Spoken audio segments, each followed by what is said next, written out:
Hello everybody, my name is Staci Neer. I am a National Registered Paramedic.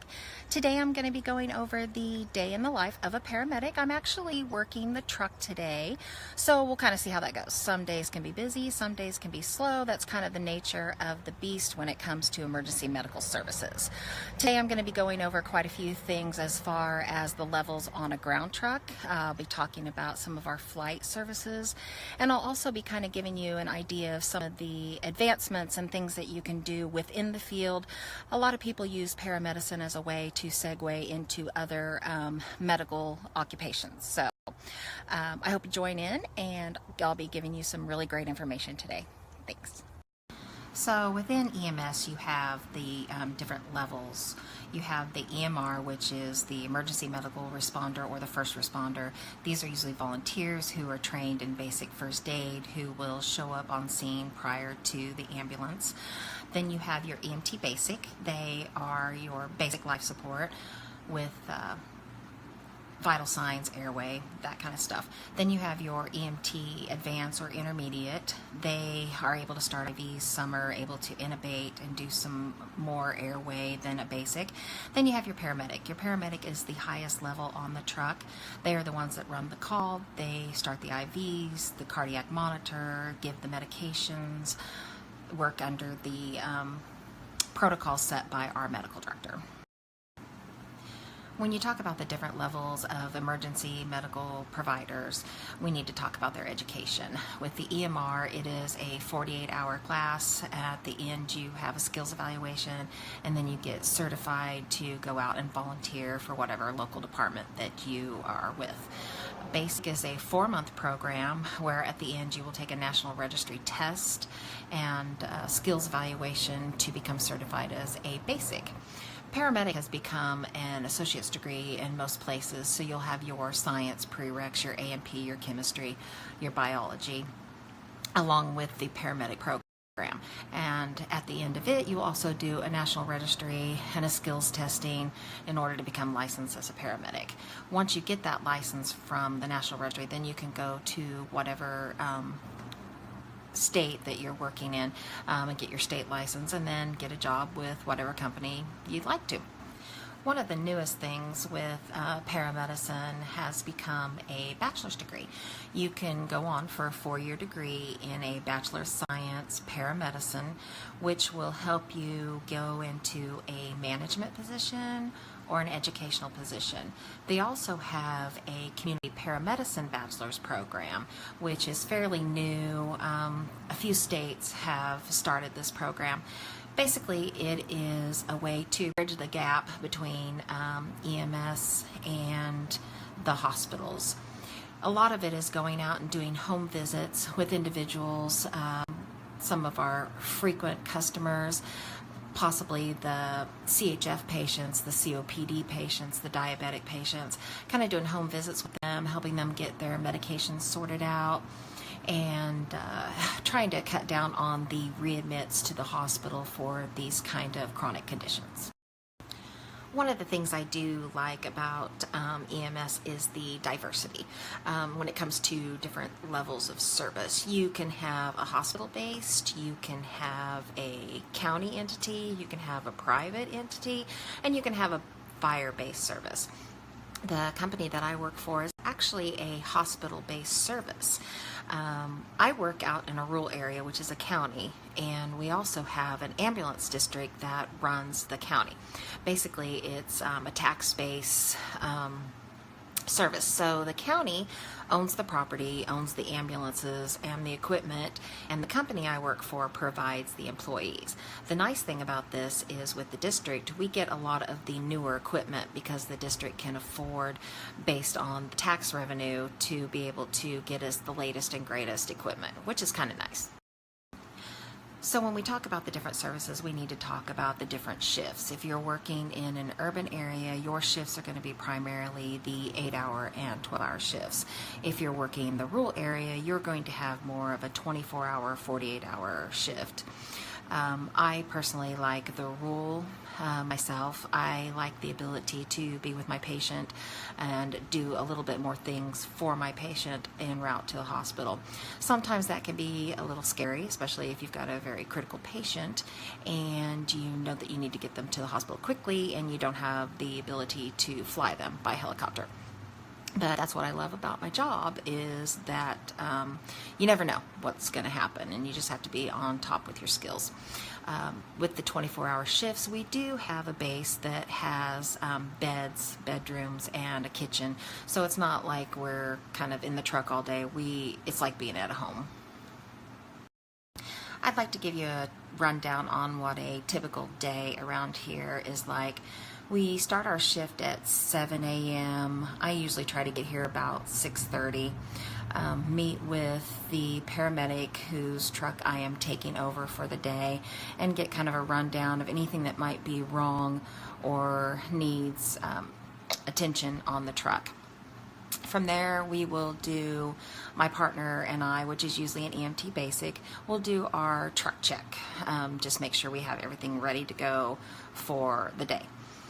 From there, we do station duties. Like I said, we have a place where we are able to stay, so we keep it clean as we would our own home. And then about 8 a.m., we do a regional huddle, which kind of gives a rundown on any training or goals for the day.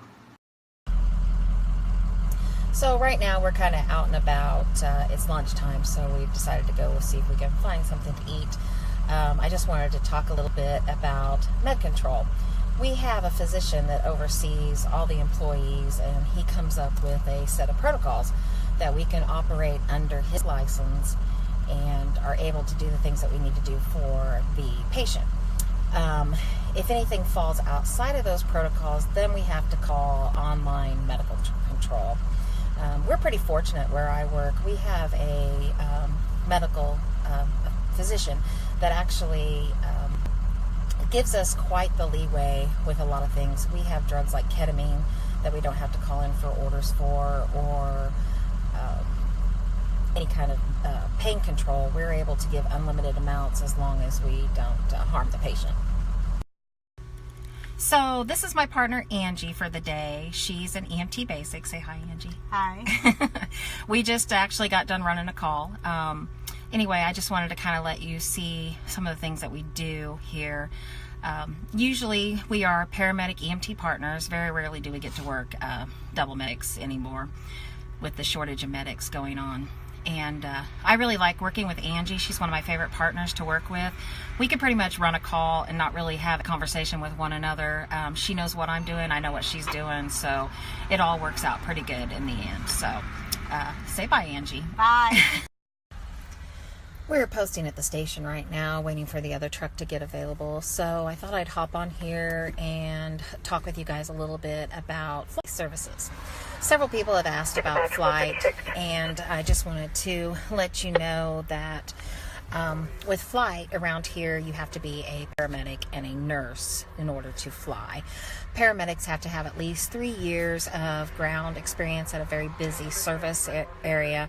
They also require the FPC, which is a flight paramedic certification as well, to fly. We're very fortunate here. We have at least 5 different helicopters within a 20-minute response time to the service area that I work in. We actually just finished flying a patient as well as another crew. So like I said, we're very fortunate to have that ability here where I work. So real quick, we're headed back to the station finally, and somebody had a question regarding motion sickness. That's actually a very good question.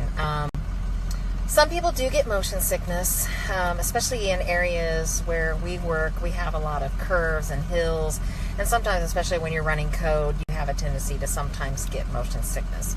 I actually have a personal prescription for some oral Zofran. Very rarely do I have to use it, and actually, when I have had to use it, it's come in pretty handy. Most of the time, though, if you ride on the bench seat instead of in the captain's chair going backwards, you usually don't get as much issue with the motion sickness. as if you did if you were riding backwards. So I hope that helps with that question. So earlier I touched on a little bit about advancements with paramedics. A lot of paramedics end up going on to nursing school. I've known a few paramedics that have actually gone on to medical school as well as PA and also NP. The skills and the knowledge and the things that you get on the street in EMS really help build on the skills that you learned for in the hospital. So it is a really good, like I said, segue into other medical careers. So a lot of people do take that avenue because within paramedicine, the only real growth is to go into management or education, and those positions are very limited in our field.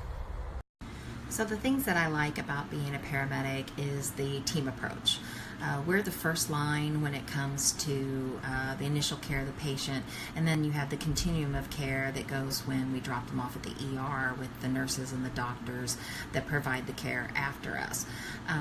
Somebody asked how you do the best that you can for your patient. Me personally, I feel that has to do with keeping up on your skills. I do a lot of continuing education, and I'm also an educator. So I try to do the best I can with our first responders and our EMT students to build the basics that they need to do the best for the patient that they can. Possibly the dislike would be death. Death is always such a hard thing to deal with, and it doesn't matter what field you're in, inevitably you're going to have to deal with that. And I would say that's probably all of us our least favorite thing to deal with in this field. So my time here for the day has come to an end. I've really enjoyed giving you guys kind of an inside look into the life of a paramedic. I hope that I gave you some really great information that you guys can use to help make some career decisions. I'm going to put my Instagram and my Snapchat up here for you all. Feel free to direct message me with any questions that you guys may have in the future. I'm also going to put some information about a website and a Facebook page that I'm also involved with educational wise as well. And if you guys, like I said, need anything, just give me a shout out. I had a lot of fun today, and again, I just hope that you guys got some really good information. Thanks for having me. Good morning, everyone. I'm Dr. Wilson. Follow me today for a day in the life of a surgeon. We're gonna have so much fun. Let's do it. 7, 6, 5, 4, 3, 2, 1. Dr. Miami is in the house. Dr. Bobby here. This is Barry Miller. Dr. Majestic here. Dr. Antonio Webb. My name is Erin Jensen. Student Dr. Diva. White Coat Wardrobe. Dr. Laura Devkin. Dr. Sheila Nazarian. Dr. Desiree Yaston. Today I'm going to be showing you guys a day in the life of a dentist. Psychiatrist. Life surgeon. Emergency medicine physician. CRNA. Dermatology resident. Dermatology PA. Medical student. Emergency room nurse. Orthopedic surgeon. Surgical physician assistant. Plastic surgeon. Certified nurse midwife. Doctor of physical therapy. A dermatology resident. Just got to the first hospital. So I work 8 or 10 hour shifts. Is nursing a bad career? Let's give you a little peek at my schedule. Our crash cart. This is gold. I use this all the time. This is one of the 3D tools we use. Guys, thanks for following me along today. All right, you guys, I think that is it for me today. Thank you all for watching. Medicine is a very special profession.